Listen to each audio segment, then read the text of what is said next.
Tigers and the Arizona Cardinals last night had a great game on Thursday Night Football. Game 3 of the World Series is upon us tonight. I have a preview of that. And we have a whole slew of action in college football and the NFL to talk about. And in the world of NASCAR, this weekend at Martinsville, the Championship 4 will be set for a great weekend. We will start the show right after this.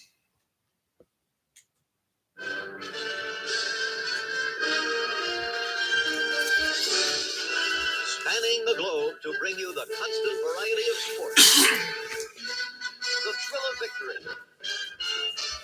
and the agony of defeat. The human drama of athletic competition. This is ABC's Wide World of Sport.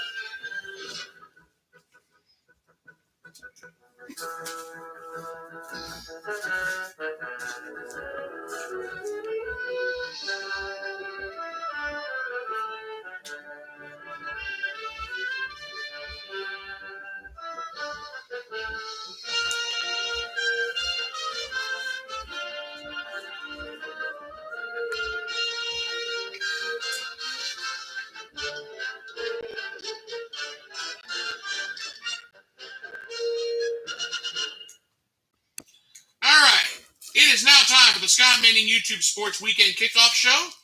We have a lot to talk about, like I've said right at the start, right at the offset. We're going to go ahead and go right into the show. Last night, the Green Bay Packers beat the Arizona Cardinals 24-21. The Arizona Cardinals' undefeated streak is now over. Aaron Rodgers last night, he was not spectacular, but he was good enough to get the win. 22 of 37 for 184 yards and 2 touchdowns. Aaron Jones, 15 carries, 59 yards and a touchdown of his own. Devondre Campbell, 1 sack, 2 tackles for loss in this game. Need Lowry, 1 sack, 1 tackle for loss in the Packers' victory last night. Kyler Murray, boy. 22 of 33, 274 yards. He was picked off twice. Chase Conda, 7 carries, 30 yards, and a touchdown. James Conner, 5 carries, 22 yards, and 2 touchdowns. That was it for him. Arizona turned the ball over 3 times. And the Cardinals only had the ball for about 22 minutes, and that was it. And if that wasn't bad enough, the Arizona Cardinals may have gotten some more bad news. Arizona defensive end J.J. Watt is probably going to need shoulder surgery, and he will be out for the rest of the season. And this is bad news for the Cardinals defense, because here's why. He had 16 total tackles, 10 solo, 1 sack, 1 forced fumble on the season. The Cardinals lost last night. They lost the game, but they may have lost their best defensive end. And they're one of their best defensive players in J.J. Watt for the season. Will the Arizona Cardinals be able to recover? We don't know. But I'll say this, though. This was a great game last night, no matter what happened. Kyler Murray, for the first time this season, had an interception in the red zone.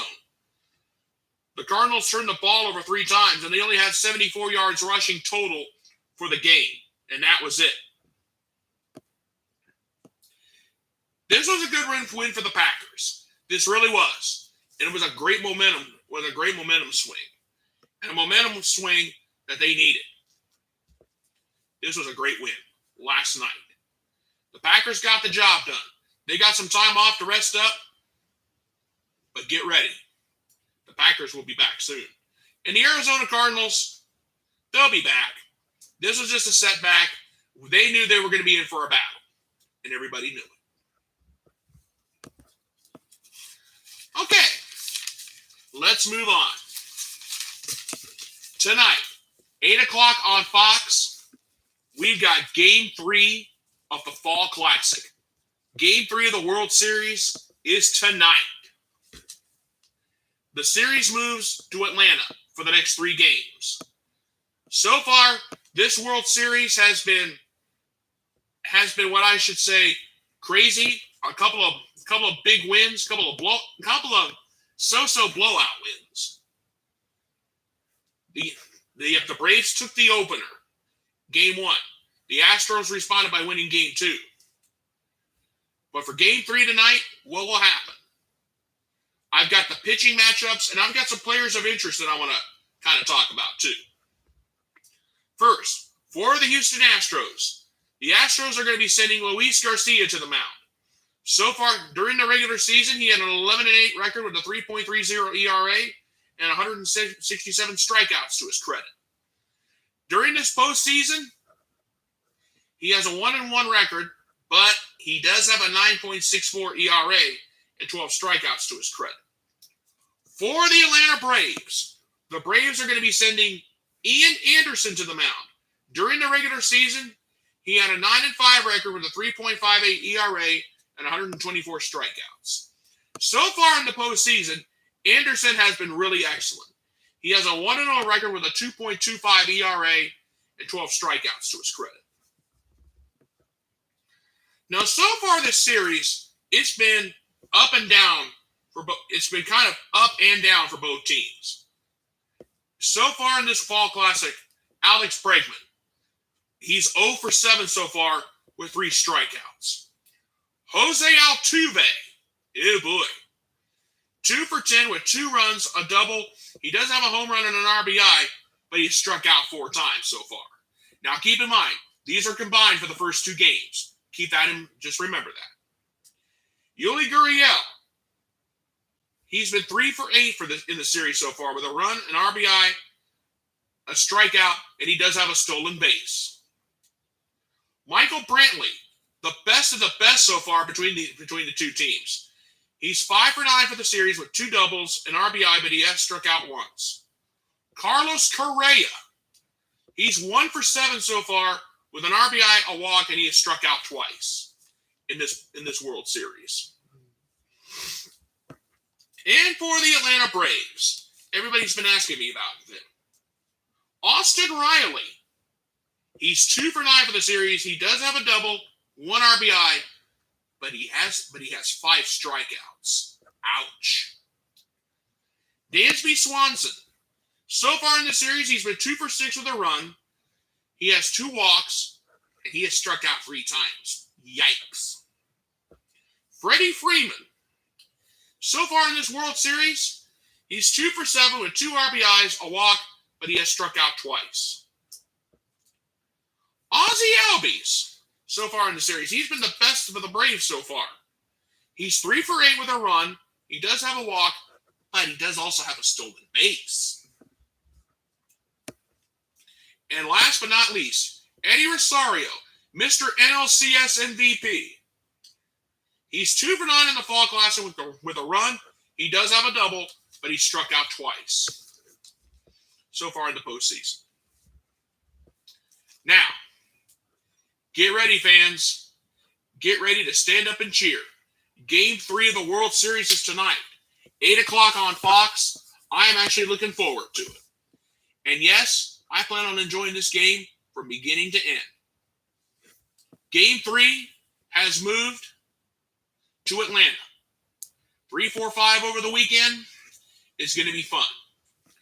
Now, many people have asked me with the series tied at a game apiece, Scott, do you see this World Series ending in Atlanta? I'm going to say no. This series is not ending in Atlanta. Grant you, the Braves have yet to lose at home during the postseason. But the Astros, they know the situation. They got to take 1. Some people say the Astros need to take 1. They need to take 2 out of 3, if all possible, in Atlanta. And here's why. If the Astros can take 1, it will force a game 6, at least. But if the Braves take 2 out of 3, this series is going to be over very quickly. I said after game 2 on Wednesday, they had to have game 2. They got it. Now they got to find a way to beat the Braves on the road at Truist Field in Atlanta. That's going to be a tall order. The Braves have yet to lose at home. That's where they've been at their best. The Braves have more to play for. They've got nothing to lose. They've gotten this far. We'll see how the rest of the 2021 Fall Classic goes. All right. Let's move on. The NASCAR Cup Series is at Martinsville. And yes, the championship 4 for Phoenix the following Sunday will be set. Kyle Larson has won 3 straight races. He's going for 4 in a row. Larson has been so strong, it's not even funny. But we have a lot of other drivers that are fighting to get in. There are 7 other drivers that are trying to get into 4 spots for the championship 4. Last Sunday, Joey Logano and Brad Keselowski, they both took hits at Kansas. It comes down to this. The championship 4 will be decided. Larson has been red hot. But Joey Logano, Ryan Blaney, Brad Keselowski, William Byron, and Chase Elliott, they're all trying to chase the other 3 playoff spots for the championship 4 the following week. First is Martinsville, a 500-lap short track battle, which will have some short track tempers, I'm sure. Will Kevin Harvick put the screws to Chase Elliott? That remains to be seen. And I'll tell you right now, if Harvick tries to wreck Elliott, you better look out because it's going to get ugly really, really fast. You think the bull ring at Bristol could create some short track tempers? What will Martinsville do? Will we have fireworks? You know we're going to have fireworks Sunday at Martinsville. And just about everybody and everybody's cousin knows. Excuse the old NASCAR Southern saying there. Kyle Larson's almost got this championship wrapped up. Are they going to be able to spit shine the trophy for him? We'll have to wait and see.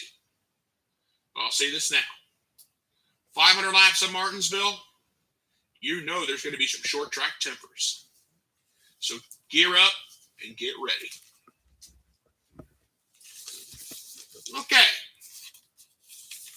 Let's move on. We got to talk college football. And we're also going to be talking more of the NFL. You think that Thursday night game was it for the NFL talk? No. We have 2 other games of importance this weekend in the NFL, and I'll get to them here in a bit. But first, let's talk some college football. Number 5 Ohio State faces number 20 Penn State Saturday night, 7:30 on ABC. This game is at the Horseshoe in Columbus. Some of the luster of this game was taken off thanks to Illinois upsetting Penn State last Saturday. If Penn State would have won that game, this would have been a big one, and this would have meant a lot in the Big Ten East race. And there's been some questions surrounding James Franklin, around Penn State head coach James Franklin.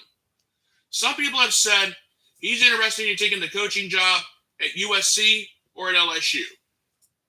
He's already said no. He said, I'm happy where I'm at. Now, Franklin's in his 8th season at Penn State. Just something to think about. Now, the key matchup for this game between Ohio State and Penn State is Ohio State's passing game versus Penn State's defense. Ohio State's passing game, C.J. Stroud, is one of the best passers in the game. I mean, Ohio State's been averaging, their passing attack has been averaging 352.1 yards per game. Penn State's defense is only allowed 178 yards total offense for the game. That's going to be something to watch on this Saturday. And their pass defense, look out. C.J. Stroud's going to have his hands full. But the players to watch for this game, for Ohio State, it's running back Travion Henderson. So far this season, he has 79 rushes for 693 yards and 11 touchdowns. And he's been averaging 8.8 yards rush per game. This kid is good. This kid is really good. Now, he would have more, but except when it comes to blowouts Ohio State likes to put the second string in and give them a chance. And Ohio State's had a few blowouts. If it weren't for those blowouts, Henderson's numbers would be much better. But it is what it is. But for Penn State, the players to watch there's only one. Sean Clifford, their star quarterback. He has 1,647 passing yards this season, 12 touchdowns, 5 interceptions. But his mobility was limited last Saturday due to an injury against Illinois. Penn State head coach James Franklin's already said, Clifford's a go, he's at 100%, and he's ready.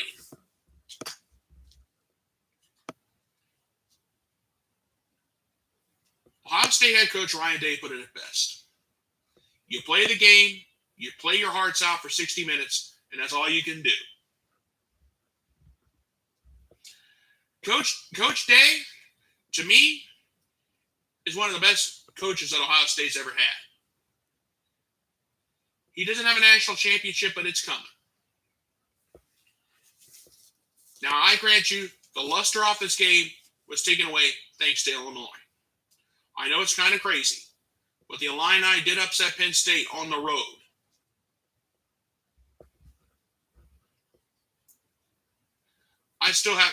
I'm sure a lot of people will not forget that 9 overtime battle that Penn State had last Saturday. But this is one game to have on the watch list. It's a ranked versus ranked. But you think this game is something? The next one that I'm going to talk about is going to have a lot of meaning in the Big Ten East race. Number 6, Michigan. Number 8, Michigan State. This is a high noon kickoff on Fox on Saturday. What's at stake?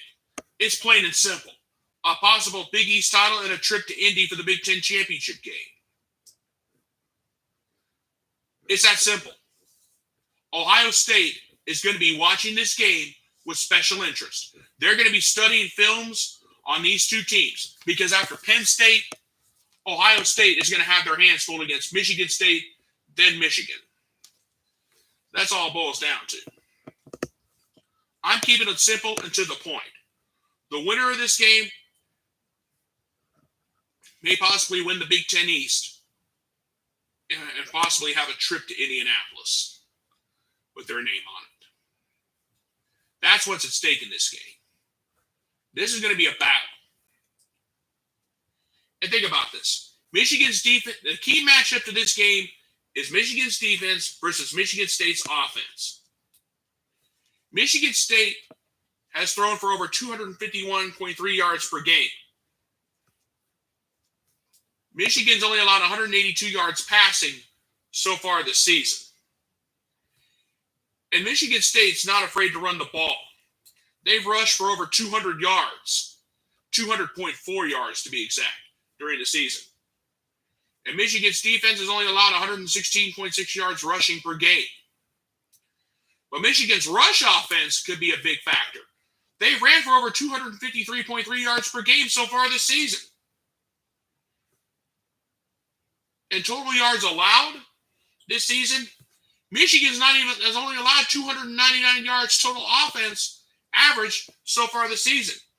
Michigan State, 406.4.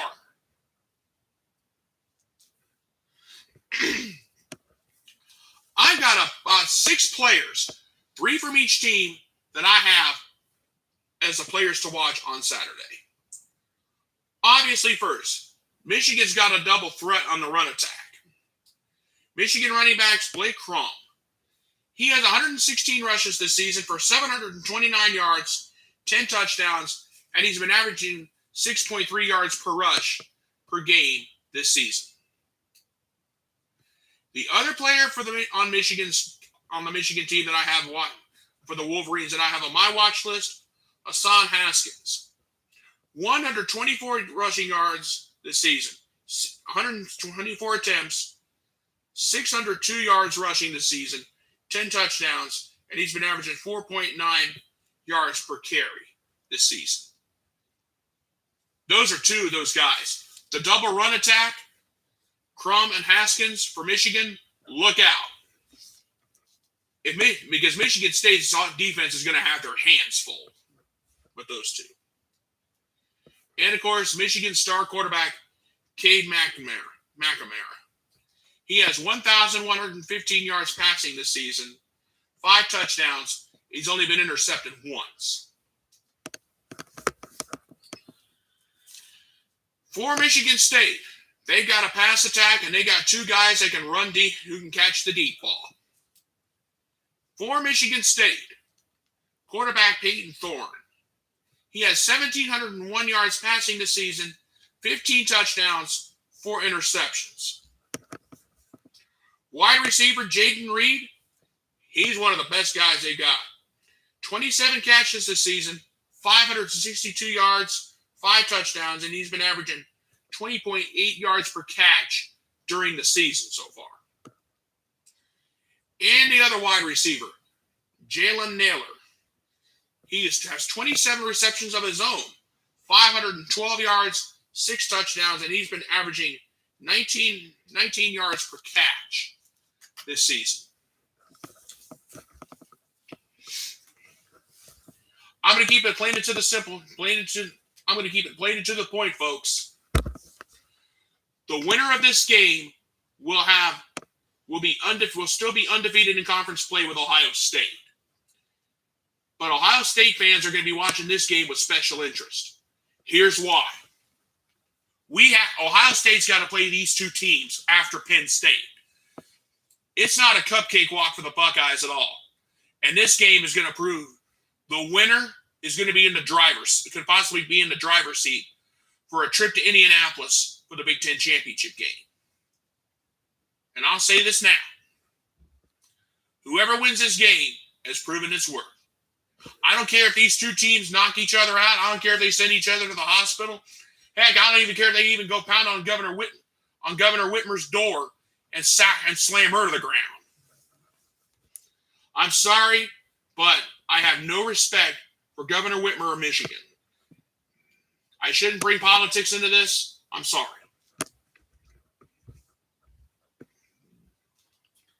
But the bottom line is this. We got a battle. We have a high noon battle between 2 top 10 teams that are hungry for a Big Ten championship. There's a lot at stake. And like the Yogi Berra always says, it ain't over till it's over. And in my house, in our home, when it comes to sports, it ain't over until I start singing. And I ain't even started warming up yet. And that's the truth.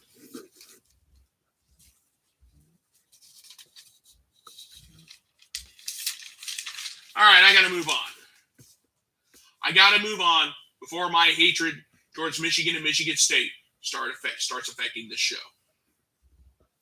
All right. Let's go now we've been in the Big Ten. Let's jump to the SEC. Number 10 Ole Miss faces number 18 Auburn. What is at stake in this game?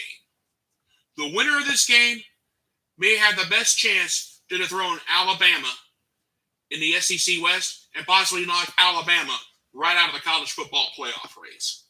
That's what's at stake.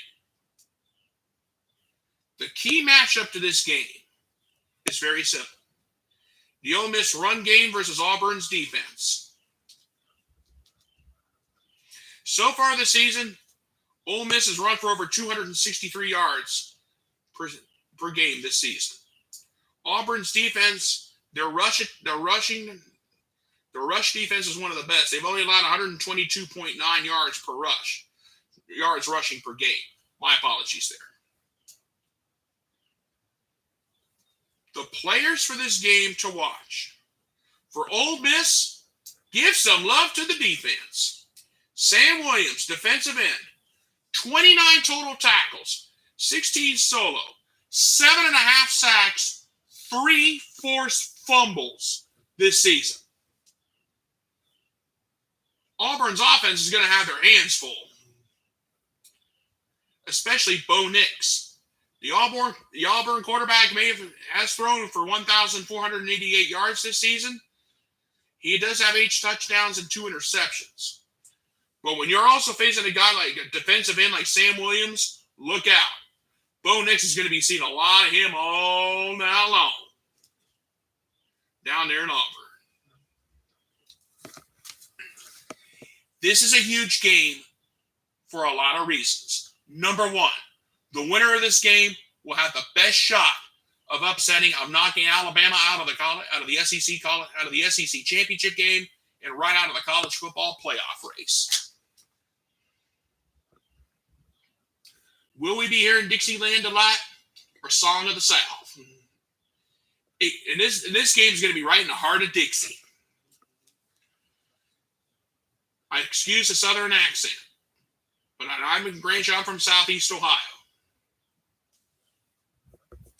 But when you hear the word South, you immediately think of the Southland. This game between Ole Miss and Auburn is going to be fun to watch. Will it be a low-scoring battle, or will we have a basketball game on a football field? That when I see high-scoring games, now I'll come back to that after a bit. We'll have to wait and see what happens on Saturday. But this game between Ole Miss and Auburn, that is going to be fun to watch. All right, enough college football talk for right now. I'll come back to college football in general in just a bit. We got two big games in the NFL that have pretty good matchups on Sunday. The Cleveland Browns face the Pittsburgh Steelers this Sunday. The last time Ben Roethlisberger faced the Cleveland Browns, it was a disaster. It was a complete disaster for the Steelers. Roethlisberger was actually complicating retirement. And this came after a 48-37 beatdown in the wild card game. And on top of that, Steelers head coach Mike Tomlin has had to answer questions and say, is he going to take the job at USC or LSU? He's already said no. He wants to stay with the NFL. And the last time the Browns faced the Steelers, Browns head coach Mike Stefanski was sitting at home coaching the game in his basement due to COVID. What will happen this Sunday? Will Big Ben get his revenge on the Browns? We'll have to wait and see on that. But Cleveland quarterback Baker Mayfield wants to give it a go on Sunday. But if he's not able to go, Case Keenum will start. And keep in mind, Keenum led the Browns to a victory over the Broncos on Thursday Night Football some time back. If I'm Baker Mayfield, I want to get the start, but you might want to have Keenum on standby. Because keep in mind, the Browns are going to be facing the Pittsburgh sack machine, TJ Watt. 21 total tackles this season, 18 solo, 7 sacks, 3 forced fumbles. That's what the Browns are going to be facing on Sunday when they face the Steelers. Yes, there's a lot at stake in this game. I will give you that. But if Keenum gets to start, we'll have to wait and see because he's going to be the one facing TJ Watt. And TJ Watt is one of the best players, one of the best defensive players I've seen in the NFL so far. This is going to be a fun game. And this is a 1 o'clock kickoff on CBS. We'll have to wait and see. In this game, it's going to be a blast. Will the Steelers get their revenge on the Browns after what happened in the wild card game last year in the playoffs? We'll have to wait and see on that. Will Baker Mayfield get the start? Will start on Sunday. Will he start? Or will it be Case Keenum? We'll let you know on that when the right time comes. All right. Let's move on. The Dallas Cowboys face the Minnesota Vikings in a matchup on Sunday Night Football this week. Dallas head coach Mike McCarthy makes a primetime special. And this time, Dallas quarterback Dak Prescott will be in this game. So far this season, he has 1,813 yards passing, 16 touchdowns, 4 interceptions. Minnesota head coach Mike Zimmer has said, if we can beat the Cowboys and and get back above 500, we have a shot in the NFC North. But first, we got to beat the Cowboys. And that's not going to be a hard thing. That's not going to be easy to do. Keep in mind, Mike McCarthy's had history with the Minnesota Vikings. He was an assistant coach under them at one time. But Minnesota quarterback Kirk Cousins, how will he fare against the Dallas Cowboys? He does have 1,769 yards passing this season, 13 touchdowns and 2 interceptions. How will he fare against the Dallas Cowboys? We are going to have to wait on see on that one. But there are 2 defensive players, one from each team, that are well worth paying attention to. Dallas cornerback Trayvon Diggs. He does have 23 total tackles, 21 solo, by the way, 7 interceptions. Minnesota safety is Xavier Woods. He has 35 tackles, 21 solo, 1 forced fumble on the season, and an interception. I was hoping that phone would not ring during the show. I'll grab that later. I'll find out who it is later. Come on.